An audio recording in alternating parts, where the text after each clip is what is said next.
9 days back, I had seen one case of community acquired pneumonia. He was 83-year-old male who had presented with cough and difficulty breathing. I did chest x-ray and you can see here consolidation in the left middle zone. So this is community acquired pneumonia. He did not have any prior comorbidities, no history of hospitalization or use of IV antibiotics. He was ill looking. His vitals were stable, mental status was normal, but since he was ill looking, I asked for admission, but patient party refused, and so I prescribed him amoxicillin plus clavulanic acid combination tablet and azithromycin.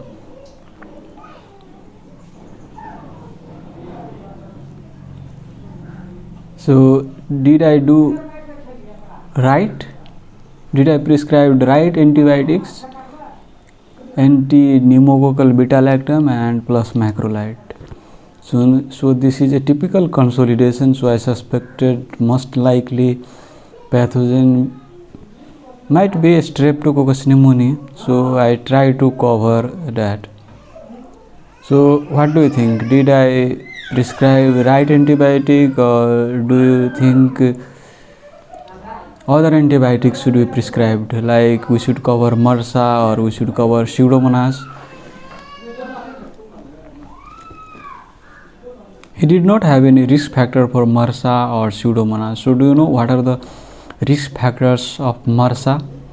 Like if there is a history of infection with MRSA in the past, or if there is a history of hospitalization and patient has received IV antibiotics, then there is risk of MRSA. Or if in X-ray if you see cavitating pneumonia or necrotizing pneumonia, or if there is empyema in the X-ray, then there is chance of MRSA and we have to cover MRSA, right? Or if patient is living in crowded place like in prison, or if patient is engaging in contact sports. So if people are living in close contact, then what happens that if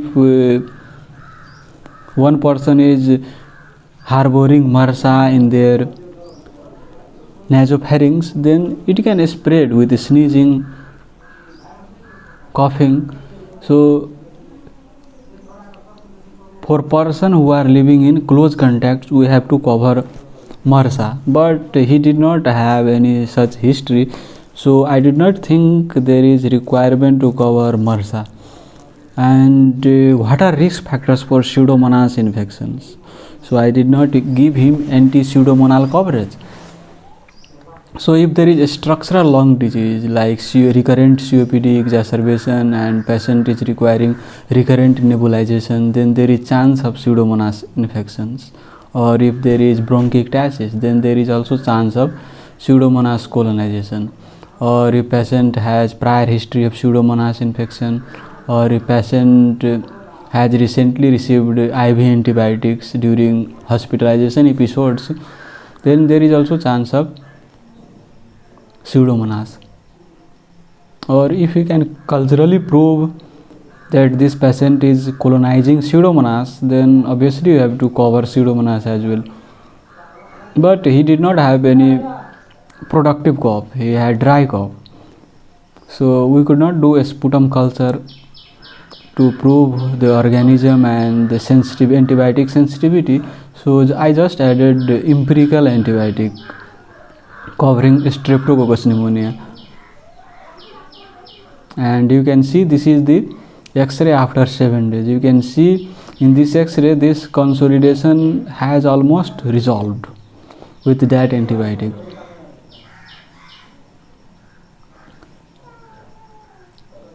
So most likely that streptococcus pneumonia has been killed with this antibiotic,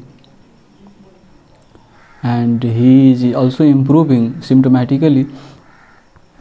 So why do I am emphasizing this particular case is that I have seen in a rural setting where there is lack of antibiotic stewardship, they go for higher generation antibiotics like cefepime, vancomycin, ceftazidime. So if you go for those antibiotics, you try to cover pseudomonas, you try to cover MRSA. Even if there is no MRSA, there is no such harm with the antibiotic. Like patient may get colitis and it can resolve in due course of time, but other than that there is no such harm. But definitely there will be antibiotic resistance problems, so we have to consider it. So we try to use narrow spectrum antibiotic first of all, rather than going to broad spectrum antibiotic covering all organisms, all bacteria. So if you go with narrow spectrum antibiotics targeting particular bug, what happens that you will prevent antibiotic resistance, right? So that is the main reason I am emphasizing this case, that I have seen a lot of patients getting hospitalized and being prescribed 4th generation cephalosporins, vancomycin, linezolid. So it is not required. Definitely if there are risk factors, we have to cover it, like patient is in sepsis. If this patient was in sepsis, then definitely I have to cover that as well. But you have to consider the scenario before prescribing antibiotic. So if you try to cover pseudomonas, then you have to add 2 anti-pseudomonal antibiotic. So one you can add beta-lactam that covers pseudomonas, and one you can add respiratory fluoroquinolones. So what are the beta-lactam antibiotics that you know that can cover pseudomonas? So imipenem, meropenem, these are carbapenems, right? So imipenem, meropenem, piperacillin, cefepime, ceftazidime, these cover pseudomonas. So we do not add only one anti-pseudomonal antibiotics to prevent antibiotic resistance. We add 2 anti-pseudomonal. So you can add another levofloxacillin or ciprofloxacillin. So 2 anti-pseudomonal antibiotics should be added whenever you are trying to cover pseudomonas. And another, if you suspect MRSA, then you have to add either vancomycin or linezolid, not both but only one, right? And after culture report comes, then you can tailor the antibiotic based on sensitivity report. Let's say if patient has beta-lactam allergy. You know, among antibiotic allergy, beta-lactam allergy is one of the most common allergy. So if patient cannot tolerate beta-lactam, then you cannot add cephalosporins, you cannot add carbapenems, meropenem, right?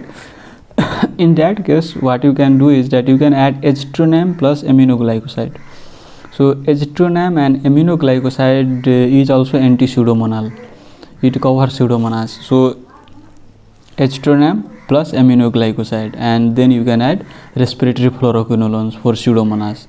And for MRSA, if you suspect MRSA, then you can add vancomycin or linezolid.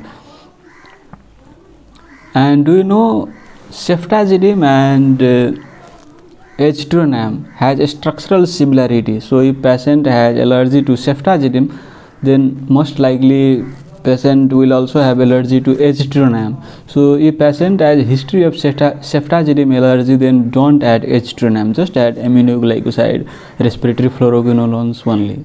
So we have to ask the history. That is the importance of asking allergy history.